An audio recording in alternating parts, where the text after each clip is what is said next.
Welcome to FilmIn5D, the show about everything film with the 5D Mark II. I'm your host, Aaron Hammock, and this week I show you my favorite features in the new Adobe CS6. Can you make yourself look better? What? It's Photoshop, you know? Oh yeah, obviously. You got some new features for that. That must be pretty good then. Yep. Check it out.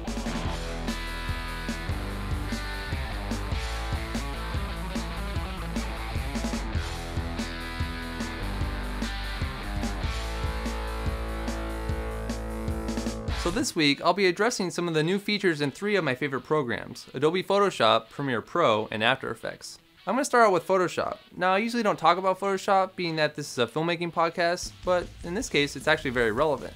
In Photoshop CS6 Extended, they've expanded the video editing capabilities, and you can now use many more codecs and effects. In fact, I actually edited last week's Mac vs. PC sketch in Photoshop. Of course, I'm not suggesting that you edit in Photoshop if you have a better solution like Premiere or Final Cut, for example. But at the end of the day, many DSLR users are photographers first, and video is just a bonus. And given the fact that many photographers own Photoshop, they can now edit video, and best of all, it's non-linear, which is rare among most video editing programs.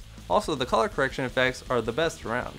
The one gripe I have though is that syncing audio is incredibly difficult because there's no audio waveform. So again, this type of editing is ideal for journalists who will most likely be using audio right off the camera. Next, I wanted to talk about Premiere Pro. Now this program by far got the greatest overhaul with a brand new design, features from Photoshop and After Effects, and audio features from Audition. First, let me talk a bit about the design. Now this part had me the most excited. There's practically no chrome from end to end, and most of the screen real estate is dominated by your video content.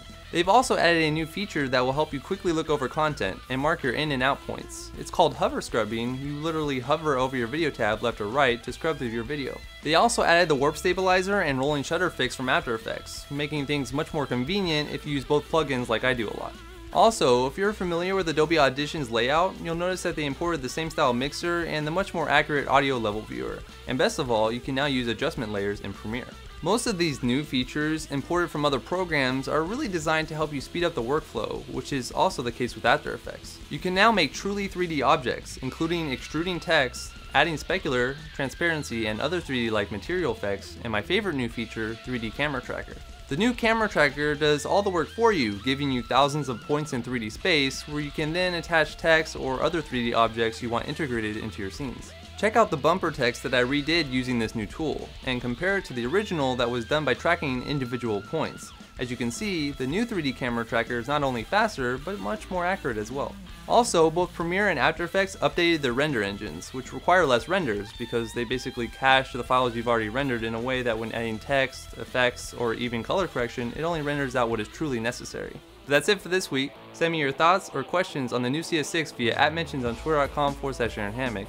Also check out the show's Twitter at FilmIn5D or like our Facebook page at this link here. And we'll be back next week to go in depth with the new camera tracker in After Effects. Oh, no zombie stuff? No zombie stuff. Still working on that. Probably like August we'll start doing the zombie tutorial stuff. We'll get everything figured out. I'm excited for that. Me too. See you next week. Oh my gosh, man, it's hot in here. So, I saw Prometheus again. Again? Yeah. Dude, we saw it on opening day. Yeah, but it's just that good. Did you see it in 3D or something? Yeah, I did actually. IMAX 3D? Uh-huh. Was it better? Was it just like kind of like repetitive and cool for 5 minutes? And then... Yeah. So, I mean, you paid like what, $6 more? Yeah. It's not worth it to me.